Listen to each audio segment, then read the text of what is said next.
Right, ladies and gentlemen, welcome to our satsang video of the week. And I know I was supposed to make this yesterday, but again, I'm busy with shooting and schedule is upside down. So let's start with satsang video. And just so everybody's like asking and crazy asking, movie's gonna be done probably by next week, but it's gonna take about a good month to do post-production on it. Right now, VFX is done, or VFX is being done on the movie. And then once the movie is done, I have to send it up for sound score by the same person who did the theme music of the Meeting Ketu trailer. And then I have to do Foley on it. I want to see, what's going to be the cost. And all these things are just costly.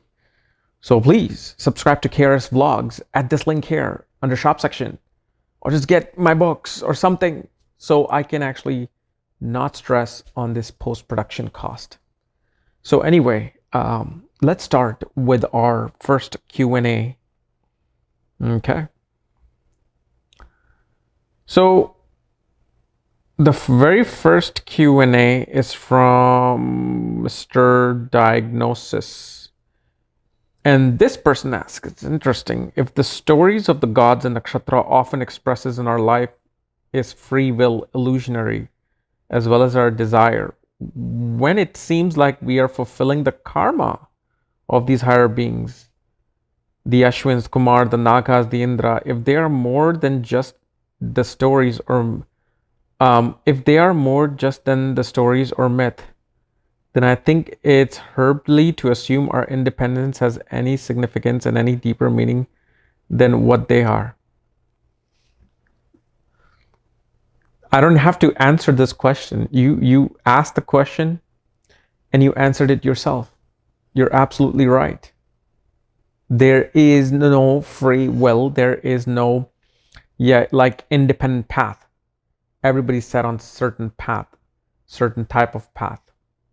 And I'm sorry to burst your bubble on this, but the only free will you have is if you choose to come back in this life or not, which means getting out of this machinery, the cycle of life and death and rebirth.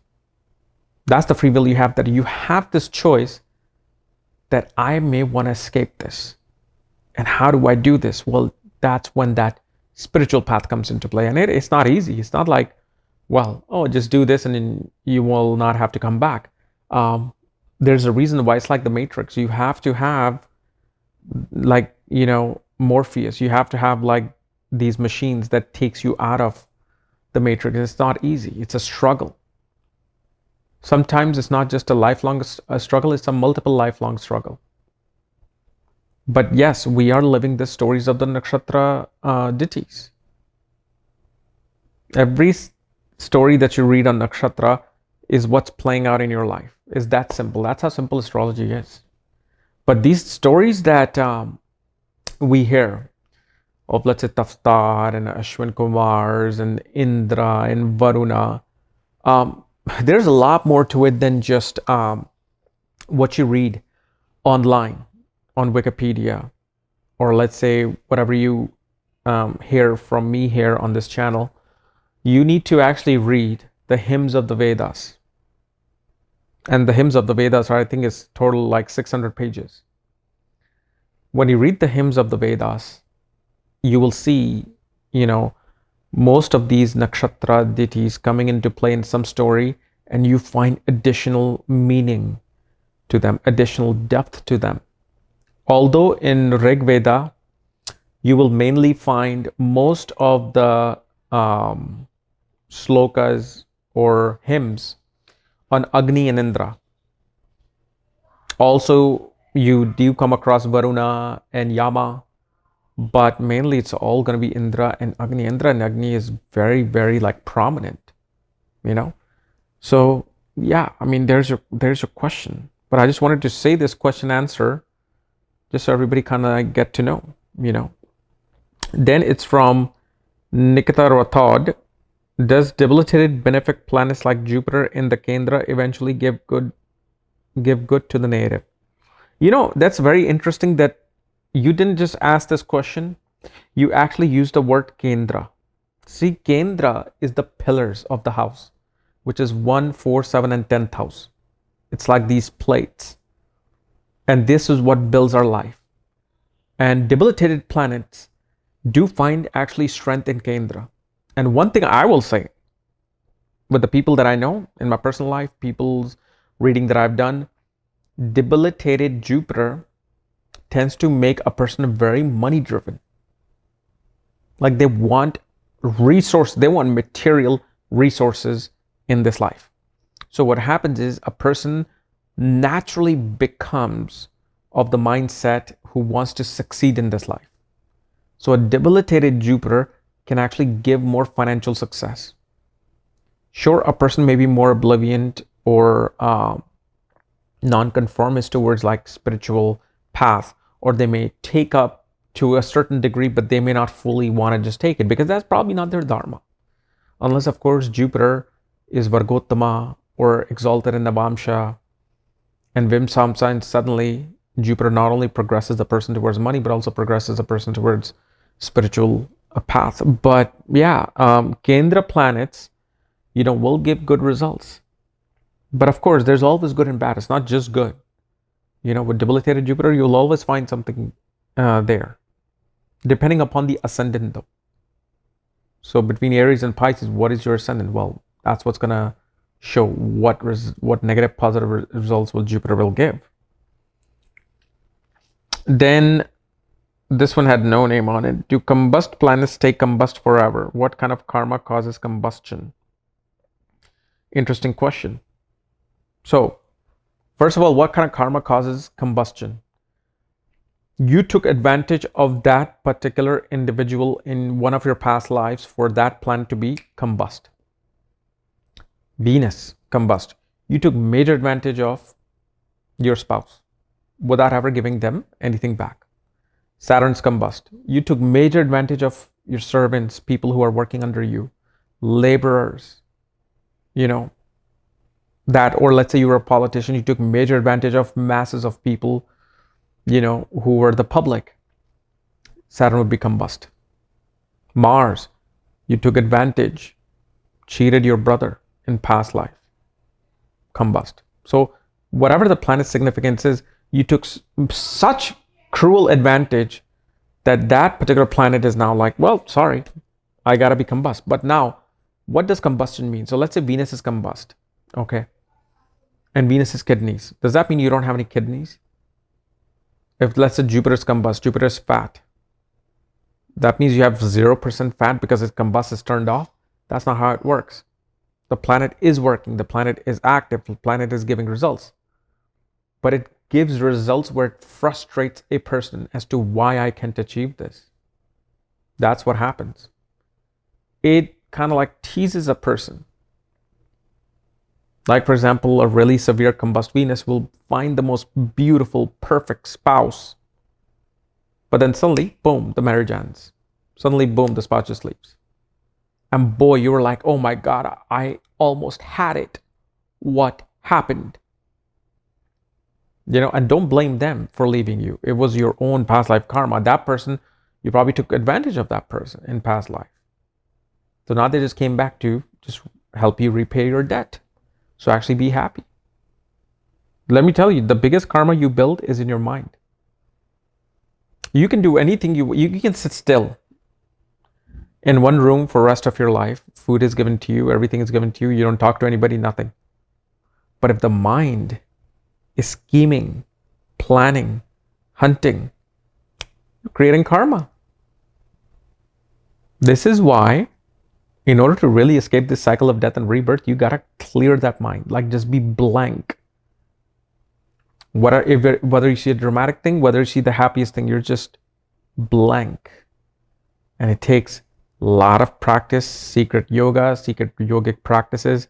I don't think you can just find these yogas on YouTube videos or something. It's nothing like that. The moment you can clear your mind, that's the first step. That okay, now let's progress. Then the next question is from Chiefy Alex. How to improve houses with low strength and low Ashtakvarga points that make the chart unbalanced.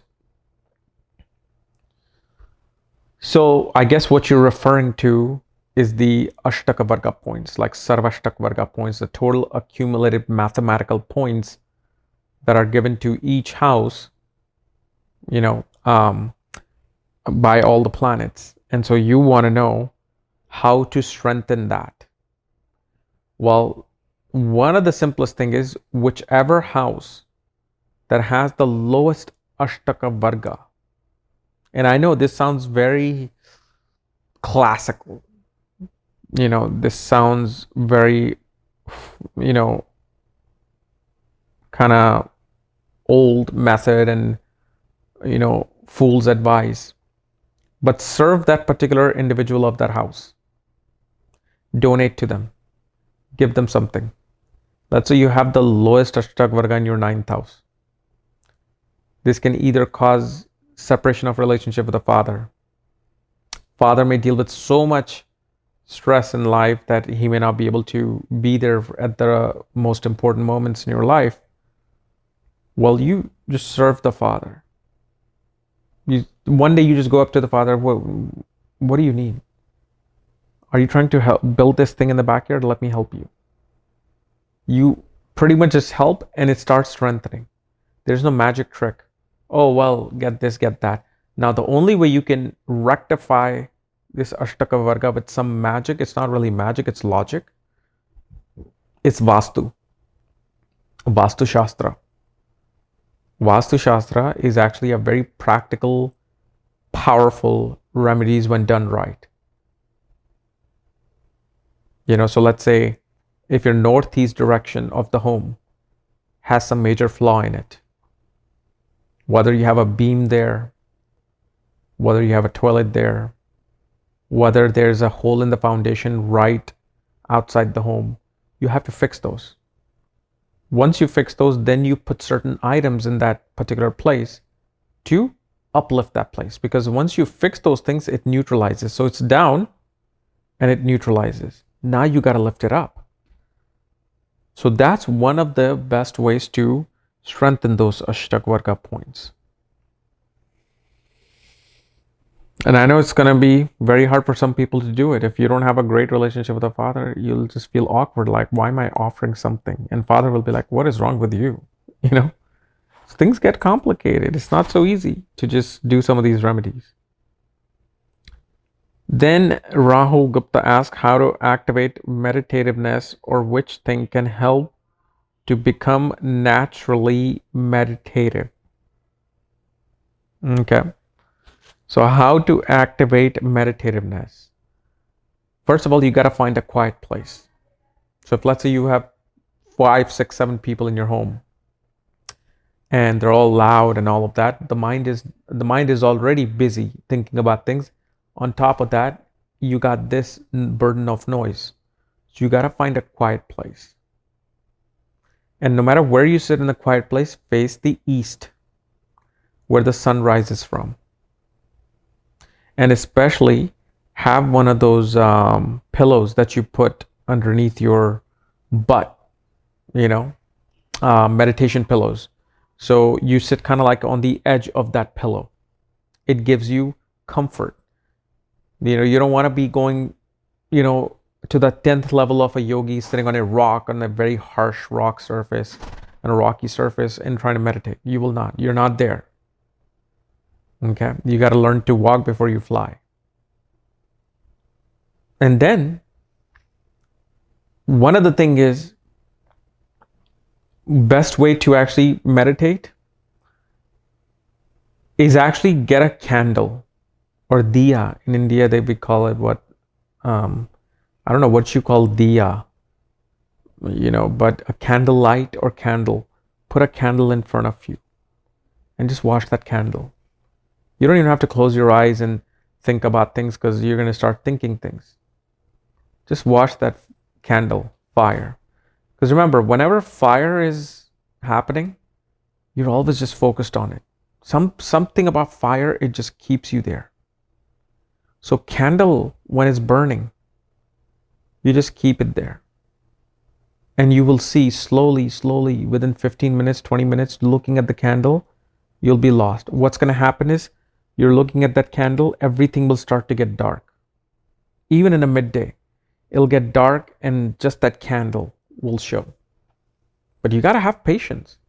Start with 5 minutes, move to 10, 15. Maybe do 2 weeks of 5 minutes meditation, then 10 minutes, then 30 minutes. You don't have to rush it to an hour. Okay. Then it's from Garima Mishra. Is a person with ascendant and moon both in the 8th house doomed? Will they have chronic health problems? So, again, doomed, all these things, when I'm reading these questions, I would definitely suggest take my simplified Vedic Astrology course on Maga Vedic Astrology Academy. Because these are the questions I had 15, 20 years ago. If this planet's here, oh my God, it's doomed. Now, as far as the chronic health issues concerned with moon, you definitely have to have aspect or conjunction of a malefic planet. And that too, which house is a malefic planet ruling? Because the disease first starts here, then it goes to the body. So when a certain planet is ruling a certain house, situations related to those houses will stress your mind. And because they're stressing your mind with a different type of vibration compared to some other house, it'll affect that particular body part. But is moon and the ascendant lord in the 8th house doomed? No, this can actually be a great combination for somebody to go into being a financial manager, somebody to go into medicine, somebody to go into research, somebody to go into occult mysticism, somebody to even go into film industry. So, 8th house doesn't mean anything. It does, but it's all subjective to each individual chart. Okay. So anyway, guys, this was my analysis of Satsang Q&A of this week. If you're new to my channel, subscribe below so you don't miss these type of videos. And if you want to know where your planetary placements are, all my books, reports, consultations, check out the links here, including my KRS blogs, where I'm uploading videos literally every week. A lot of tricks, a lot of techniques. So more coming, actually. There's one interesting analysis that I've made over the years, which is very, very important regarding Dasha activation that I'll share on KRS blogs. So anyway, we'll see you and talk to you later. Bye-bye.